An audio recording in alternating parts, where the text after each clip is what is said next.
Disclaimer दोस्तों, अगर आप पावर बीआई में एक्सपर्ट नहीं बनना चाहते तो ये वीडियो स्किप कीजिए। जी हाँ दोस्तों, मैं लेके आया हूँ पावर बीआई के अंदर एक एडवांस ट्यूटोरियल जहाँ पे आप सीखोगे कि पावर बीआई के अंदर आप एक रिपीटिव काम ऑटोमेट कैसे कर सकते हैं। एक प्रॉब्लम स्टेटमेंट मैं आपको बता देता हूँ, जो प्रॉब्लम स्टेटमेंट का सोल्यूशन मैं आपको ऑटोमेशन के जरिए करके दिखाने वाला हूँ, क्योंकि इसके ऊपर यूट्यूब पे बहुत सारे सोल्यूशन दिए गए, बट वो सोल्यूशन मैन्युअल है जिसमें आपका उतना ही टाइम जाएगा जितनी आपकी फाइल्स रहेगी। मतलब मैं कहना क्या चाहता हूँ समझाता हूँ स्क्रीन के ऊपर इस एनिमेशन के जरिए। ये मेरे पास एक फोल्डर है जिसमें मेरे पास अभी आपको 8 CSV फाइल दिखाई दे रही है। हो सकता है आपके पास 8 से ज़्यादा CSV फाइल हो, 20 हो, 25 हो या फिर 30 CSV फाइल हो। तो ऐसे में ये जो CSV फाइल आपको दिखाई दे रही है, इनको आपको पावर बीआई के अंदर इंडिविजुअल टेबल में रिप्रेजेंट करना है। मतलब हर एक CSV फाइल का एक एक टेबल आपको यहाँ पे पावर बीआई के अंदर इंडिविजुअली तैयार करना है। तो ऐसे में अगर आप देखोगे एक एक टेबल बनाने के लिए आपको मैन्युअली बहुत टाइम जाएगा, क्योंकि इसके ऊपर यूट्यूब पे आप सोल्यूशन ढूंढोगे कि भाई यार ये CSV फाइल इंडिविजुअली मुझे पावर बीआई में एज अ टेबल इंपोर्ट करनी है, जैसे कि अभी आपने एनिमेशन के जरिए देखा। इसका सोल्यूशन आपको मिलेगा कि भाई पावर बीआई में गेट फोल्डर पे क्लिक करो, पावर बीआई में CSV इंपोर्ट करो और बाइनरी पे राइट क्लिक करके add as a new query करके हर एक फाइल का नाम देते जाओ। मतलब आपको बार बार जितनी भी CSV फाइल है उनको राइट क्लिक करके add as a new query करना पड़ेगा। अगर आपकी 50 फाइल है तो 50 बार करना पड़ेगा, 100 है तो 100 बार करना पड़ेगा और उसमें उतना ही टाइम जाएगा। लेकिन ये सारी की सारी CSV फाइल एक ही बार में इंपोर्ट हो जाएगी और सेपरेट टेबल में। अगर आप जानने में इंटरेस्टेड हो तो ये वीडियो में मैं आपको डिटेल में एक्सप्लेन करने वाला हूँ। बाय द वे, इसमें मैंने थोड़ा सा पाइथन की हेल्प ली है, पाइथन का कोड यूज़ किया है। अब क्या है सिनेरियो, कैसे ये मैं करने वाला हूँ, ये सारा वीडियो में मैंने एक्सप्लेन किया है और आप मेरे साथ प्रैक्टिस भी कर सकते हैं, क्योंकि मैं प्रैक्टिस फाइल और पाइथन का कोड भी आपको दे रहा हूँ, जो कि VS स्टूडियो में उस कोड को आप डाल के वो काम करोगे जो मैंने किया है। भैया आपके पास 50 हो CSV या फिर 100 CSV हो, आपको बस उतने मिनट लगने वाले जितने की 2-4 CSV के लिए लग रहा है, राइट। मतलब ये 8 CSV के ऊपर मैं डेमो दिखा रहा हूँ, तो इसके लिए सपोज 2 मिनट मुझे लग रहा है, तो आपको 50 CSV रहने दो या 100 CSV रहने दो, 2 मिनट ही लगने वाले। Interesting guys. तो अगर आप इंटरेस्टेड हो तो इस वीडियो को स्किप ना कीजिएगा।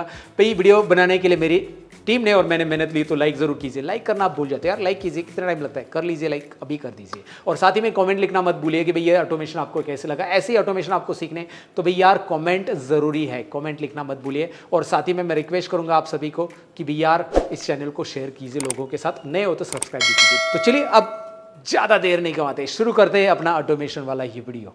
Let's begin.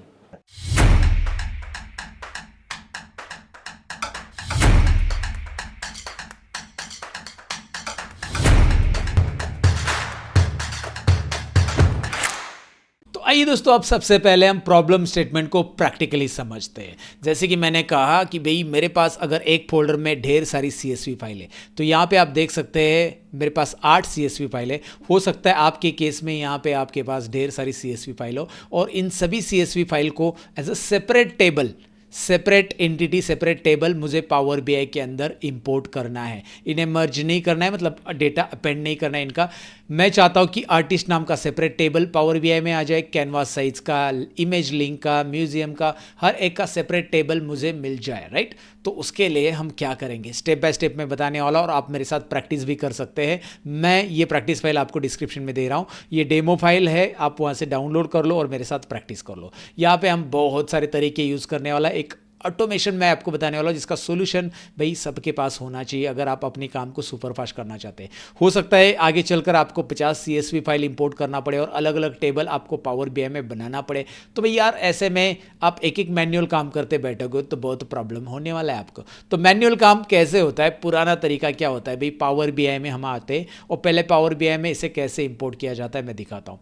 सबसे पहले पावर बीआई में आके हम ब्लैंक क्वेरी पे क्लिक करते हैं। ब्लैंक क्वेरी पे क्लिक करने के बाद gate data from another source पे मैं क्लिक करूंगा, जहां से मैं फोल्डर वाला ऑप्शन सेलेक्ट करूंगा, क्योंकि मेरे पास एक फोल्डर में CSV फाइल है। So I am clicking on get data from another source. उसके बाद यहाँ पे बहुत सारे सोर्सेज आते हैं, आपको पता है, उसमें से हमें फोल्डर सेलेक्ट करना है। तो फोल्डर में मैं यहाँ पे कनेक्ट बटन पे क्लिक करूँगा और कनेक्ट बटन के बाद यहाँ पे मुझे CSV फाइल का पाथ देना होगा। ऑफकोर्स आप ब्राउज में जाकर भी सिलेक्ट कर सकते हैं, बट मैं रिकमेंड नहीं करूँगा, क्योंकि यहाँ पे यार आपको ये फोल्डर की हायरार्की के थ्रू गुजरना पड़ता है और इसमें बहुत टाइम जाता है। तो टाइम सेव करना ही हमारा एजेंडा होता है हमेशा। तो हम यहाँ पे क्या करेंगे, जहाँ पे हमारे CSV फाइल स्टोर है, हम फाइल एक्सप्लोर में जाकर वहाँ से उसका पाथ उठा लेंगे। I mean to say copy कर लेंगे। So I am copying this path from here. पहले आप इसे सिलेक्ट कर लो, कॉपी कर लो, समझ में आपको, कंट्रोल-C। चलिए ठीक है, मैंने कॉपी कर लिया। उसके बाद फोल्डर पाथ में आकर यहाँ पे मैं पेस्ट करूँगा इसे और ओके करूँगा। ये जो मैं तरीका बता रहा हूँ ये जनरली सब लोग करते हैं, आपको यूट्यूब के ऊपर इससे रिलेटेड बहुत सारे वीडियोज़ भी मिलेंगे। बट मैं इसके बाद जो तरीका बताने वाला, ये प्रॉब्लम स्टेटमेंट बताने वाला, बाय द वे अभी मैं प्रॉब्लम स्टेटमेंट बता रहा हूँ कि लोग कैसा करते हैं, यूट्यूब के ऊपर किस तरह का सोल्यूशन आपको मिलेगा। इवन आप कोई ब्लॉग्स पढ़ोगे, इवन आप ChatGPT को भी पूछोगे तो भी आपको कैसा सोल्यूशन मिलेगा मैं आपको बताता हूँ। यही सोल्यूशन आपको मिलेगा, लेकिन ये लेंदी वे है। अब मैं दिखाता हूँ, पहले आप यहाँ पे CSV फाइल का फोल्डर डाल दोगे और ओके करोगे। जैसे आप ओके करोगे एक पॉपअप आएगा जिसमें वो बताएगा कि भाई यार आपके कंटेंट इस बाइनरी में है, बाकी सब तो आपका फाइल का प्रॉपर्टीज़ है, यानी कि वर्कबुक का नाम है, देन एक्सटेंशन, डेट, एक्सेस वगैरह वगैरह वगैरह वगैरह। तो आप यहाँ पे क्या करोगे, आप इसे कंबाइन तो नहीं करोगे, ऑफ कोर्स आप इसे ट्रांसफॉर्म डेटा में करोगे, क्योंकि आपको एक एक टेबल में इंडिविजुअली इसे लेना है। तो हमें ट्रांसफॉर्म डेटा यानी कि हमें पावर क्वेरी में जाना पड़ता है। स्टेप याद रखिए। तो ट्रांसफॉर्म डेटा पे मैं क्लिक करता हूँ। सारे स्टेप्स याद रखिए जो मैं बता रहा हूँ, साथ में प्रैक्टिस कर रहे हो तो थोड़ा वीडियो स्लो करके या फिर पॉज करके प्रैक्टिस कीजिएगा। अब यहाँ पे आप आ चुके हैं इसमें पावर क्वेरी के अंदर। पावर क्वेरी की विंडो ओपन है, आपको पता ही है पावर क्वेरी की विंडो कैसे दिखती है, क्या है, सब कुछ पता होगा, पावर क्वेरी यूज़ किया हुआ होगा आपने। अब यहाँ पे क्या करेंगे, ये 2 कॉलम ही रखेंगे हम। वैसे नेम कॉलम की भी हमें ज़रूरत नहीं, हमारा डेटा एक्चुअली इस कंटेंट में, लेकिन फिर भी मैं नेम कॉलम को रख रहा हूँ ताकि मैं जब फाइल्स का नाम असाइन करूँगा तो मैं यहाँ पे पढ़ूंगा फटाफट। ओके, सो मैं यहाँ पे राइट क्लिक करूँगा और रिमूव अदर कॉलम्स करूँगा। रिमूव अदर कॉलम्स, तो मेरे पास कौन से कॉलम बचे, बस नेम एंड कंटेंट कॉलम बचा है। अब मुझे इसमें से कंटेंट एक्सट्रैक्ट करना है।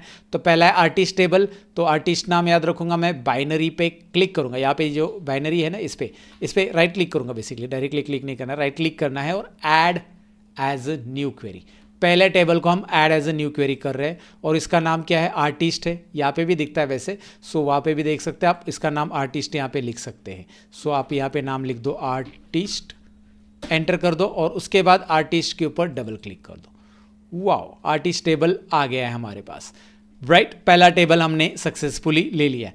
अब दोबारा जो हमारा CSV फाइल वाला क्वेरी है उसमें दोबारा आ जाएंगे। देखिए यहाँ पे हमारे पास CSV फाइल्स की क्वेरी है, जहाँ पे सेकेंड वाला क्या है, कैनवास साइज है। चलो इसे भी ले लेते, तो बाइनरी के ऊपर राइट क्लिक करेंगे और ऐड एज न्यू क्वेरी। सो ये मेथड हम करते हैं एक एक क्वेरी को ऐड करने के लिए। इसका नाम है कैनवास साइज, तो चलिए इसका नाम कैनवास साइज लिख देते हैं, कैनवास अंडरस्कोर साइज, एंटर कर दो और उसके बाद यहाँ पे इस पर डबल क्लिक करो। यहाँ पे जो फाइल दिखाई दे रहा है ना, canvas dot size, canvas underscore size dot CSV, double click कर लो।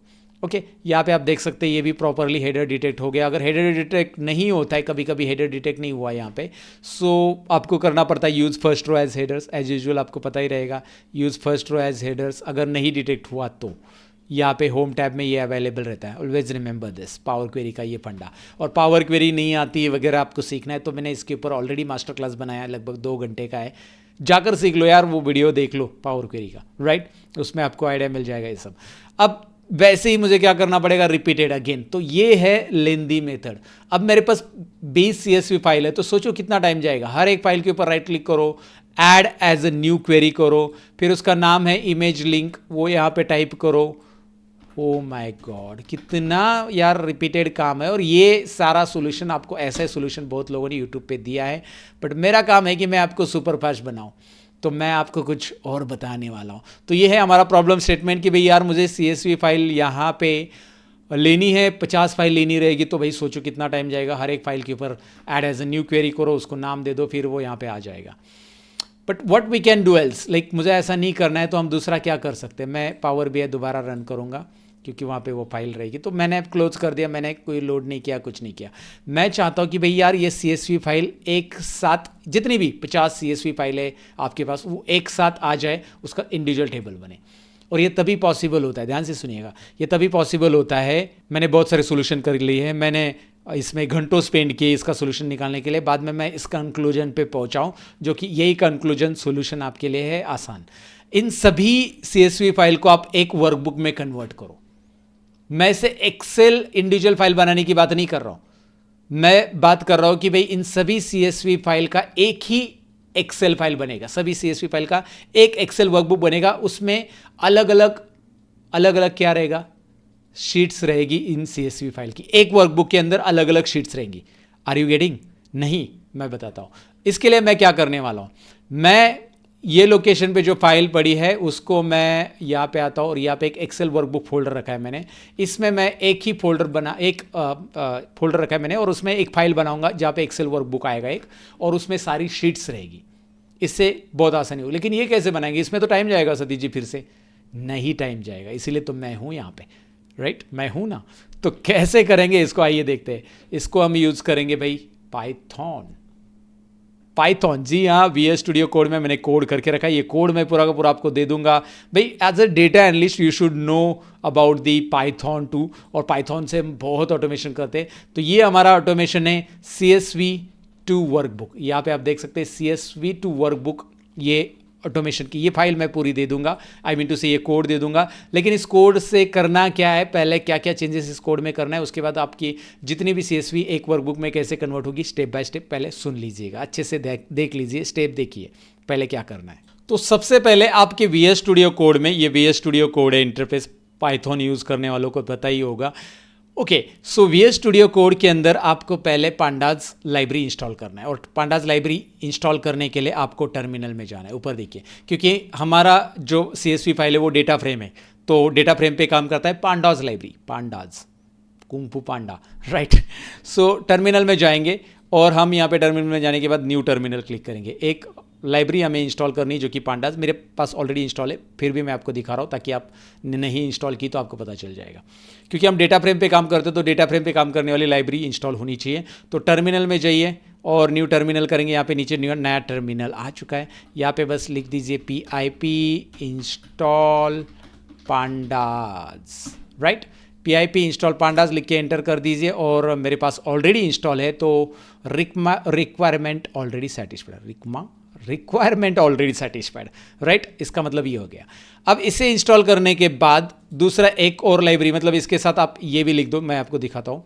टर्मिनल में जाओ और यहाँ पे न्यू टर्मिनल, दोबारा पहला वाला टर्मिनल मैंने किल कर दिया, यहाँ से आप किल करते टर्मिनल को, पता है ना, ये तो बताइएगा यार। न्यू टर्मिनल, एक मिनट, दिखाई नहीं दे रहा है, मैं आपको अभी दिखाता हूँ। Let me show you the new terminal, just 1 second. यहाँ पे अभी ये वाला ये ऑप्शंस देखिए, किल टर्मिनल, यहाँ से आप टर्मिनल को किल करते हैं और दोबारा आते हैं, टर्मिनल में जाते हैं, न्यू टर्मिनल में आते हैं, और यहाँ पे आपको टर्मिनल दिखाई दे रहा है अभी, राइट। आई मीन टू से नया टर्मिनल आ चुका है। और इसमें आपको और एक मतलब आपको कोड टाइप करना है, PIP इंस्टॉल पांडाज, साथ में ओपन PY एक्सेल। अभी ओपन PY एक्सेल हमारी एक्सेल फाइल को रीड करने के लिए ये लाइब्रेरी ज़रूरी है। तो ये लाइब्रेरी, ये काम कर देता हूँ मैं, ऊपर यहाँ पे कमेंट में लिख देता हूँ इस कोड के ऊपर, before running this code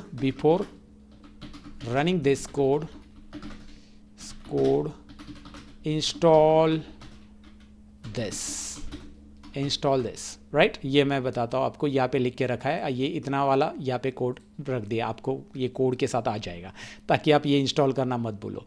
and let's run this, hit the enter. तो देखिए ये भी ऑलरेडी रिक्वायरमेंट सेटिस्फाइड बता रहा है आपको, PIP install pandas open PY excel. So I think ये इंस्टॉलेशन के लिए थोड़ा टाइम लेगा इंटरनेट स्पीड के ऊपर, अगर आप कर रहे हो तो अभी कर लो इंस्टॉल इसे। चलो इंस्टॉल हो गया है, चलो PIP install pandas open PY excel, ये प्रॉपरली अगर आपने इंस्टॉल कर लिया है, it's time to run the code. लेकिन रन करने के पहले कुछ सेटिंग इंपॉर्टेंट है, इंपॉर्टेंट सेटिंग देखना ज़रूरी है गाइज। क्या है इंपॉर्टेंट सेटिंग, देख लीजिए। यहाँ पे आपको देना है भाई यार, कहाँ पे आपकी CSV फाइल है, जो कि मैंने ऑलरेडी दे दी है। मैं आपको दिखाना चाहूँगा, मेरी CSV फाइल है इसमें, इस फोल्डर में। ये पाथ जो है, ऊपर का पाथ दिख रहा है ना आपको, इसे कॉपी कर लो। आपका पाथ जो भी रहेगा, मतलब मैंने जो CSV फाइल दी है वो वाला पाथ आप ले लो। आप आपके केस में आपका पाथ ले लो, मैं मेरे केस में मेरा पाथ ले रहा हूँ, ये मत भूलो। तो ये पाथ चेंज करो पहले, कोड रन करने के पहले। ये पहला पाथ दे दो कि जहाँ पे आपकी CSV फाइल है इनपुट फोल्डर में, और दूसरा आपको पाथ देना है जहाँ पे आपको ये फाइल चाहिए। तो मैंने दूसरा पाथ दिया है जो कि मेरा है एक्सेल वर्कबुक, ये वाला पाथ जो अभी मैंने दिखाया था ब्लैंक, अभी उसमें कुछ भी नहीं है, ये पाथ मैंने दिखाया था एक्सेल वर्कबुक, राइट। ये पाथ आप दे दो, और यहाँ पे पाथ के आगे एक चीज़ याद रखो कि मैंने ये नाम दे दिया है फाइल का, तो ये फाइल का नाम भी आपको देना है। तो ये थोड़ा सा नोटिस करना है, और नोटिस करने वाली चीज़ है जो कि आपको याद रखनी है। मैं बार बार हाईलाइट करके बता रहा हूँ, इन दोनों चीज़ों पे फोकस करो। मैं ज़रा एक काम कर देता हूँ, just give me 1 second. Okay, या हाइलाइटर का कलर बदलता हूँ सो दैट आपको पता चलेगा कि मैं क्या दिखाना चाहता हूँ। यस, ये दोनों पाथ याद रखिए, राइट, होप सो। ये दोनों बदलने हैं, मैं यहाँ पे पॉज ले रहा हूँ ताकि आप प्रैक्टिस करें तो बदल लो अभी मेरे साथ। पाथ बदलते समय इन्वर्टेड कोमा वगैरह ज़रा ध्यान दे दो, स्लैश वगैरह प्रॉपरली कॉपी हो रहा है नहीं हो रहा है, कहाँ पे क्या करना है। आपका पाथ है, आपका फोल्डर यहाँ पे रहेगा और उसके बाद ये फाइल का नाम आप जो रखना चाहते हैं, मैंने रखा है all CSV in one workbook. आप जो भी रखना चाहते हैं फाइल का नाम वैसे रख सकते हैं, but this is what my approach. Now what is next, ये पूरा कोड यहाँ पे रन होने वाला है। Let's go ahead now, I am going to run this entire code now. Are you ready guys? Okay, and by the way ये code मैंने लिखा नहीं है, मैंने चैट GPT की मदद से जनरेट किया। आजकल AI की मदद से कोड फास्ट जनरेट करने मिल रहा है, तो भाई यार लिखने में टाइम क्यों गंवाना, राइट? तो मैंने उसकी मदद से जनरेट कर दिया है। इन आइकॉन्स के जरिए आप समझ सकते हैं कि भाई यार ये चैट GPT से जनरेट किया। चैट GPT ऐसे आइकॉन देता है, फिर मैंने ये भी रखे आपको समझने के लिए, फटाफट वो ईजिली आप है ना हो जाता है, समझ जाते हैं। So okay, now let's run this. Control Alt N is the shortcut key to run this code, right? Everybody knows that Control Alt N is the shortcut key. Let me show you. अगर आप वहाँ से run नहीं करना चाहते तो यहाँ से आप रन कर सकते हैं, रन इन टर्मिनल भी कर सकते हैं। यहाँ से रन करो या फिर रन इन टर्मिनल करो, डेडिकेटेड टर्मिनल जो भी है। सो मैं प्रेस कर रहा हूँ Control Alt N। जैसे मैं Control Alt प्रेस रन करूँगा तो यहाँ पे आप देख सकते हैं, बूम हो गया। टिक टिक टिक टिक टिक टिक। एक मिनट, मैं इसकी साइज़ थोड़ी सी बढ़ा देता हूँ ताकि आपको यहाँ पे दिखाई दे। And just 1 minute guys, look at here now. Added sheet, canvas size, image link, museum horse, सब कुछ एक वर्कबुक में बन गया है, ऐसा इसका कहना है। वाह, कोई एरर नहीं है। अगर आपके केस में कोई एरर आता है तो उसका भी सोल्यूशन बताता हूँ। यहाँ से एरर उठाओ और चैट GPT पढ़ने की कोशिश करो, खुद सॉल्व करने की कोशिश करो। लेकिन आप इतना पाइथन नहीं जानते हैं तो आप क्या करो, चैट GPT को बताओ कि यार ये कोड का एरर आ रहा है, तो आपको सोल्यूशन बताएगा कि प्रॉब्लम कहाँ पे है आपका। सो वो होता है, कभी कभी एरर आता है, लेकिन आप कोड को प्रॉपरली करोगे, ये लिंक प्रॉपर रखोगे, आपका पांडास वगैरह इंस्टॉल है, जो लाइब्रेरीज मैंने कहा प्रॉपर इंस्टॉल है, तो ये प्रॉपर चलने वाला है। अगर आपने फाइल का पाथ प्रॉपर नहीं दिया है, कहीं ना कहीं पे कुछ गलती कर दी है, तो वो फिर भुगतना पड़ेगा, टाइम देना पड़ेगा उसको समझने के लिए। फिलहाल कुछ ही सेकेंड्स में मेरा all CSV in one workbook हो गया।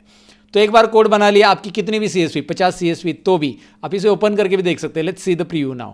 आर्टिस्ट, यस आर्टिस्ट, भाई आर्टिस्ट का एक सेपरेट शीट है। कैनवास साइज, इमेज लिंक, सबका एक एक एक एक एक एक एक एक एक एक एक एक सेपरेट शीट बन चुका है। वाओ, क्या बात है सतीश जी, सही है यार, ये तो बहुत सही है। अब ये सब शीट बन गया, अगर ये एक ही वर्कबुक बन गया है तो मुझे बताओ आसान हो गया ना हमारा काम। कैसे आसान हो गया?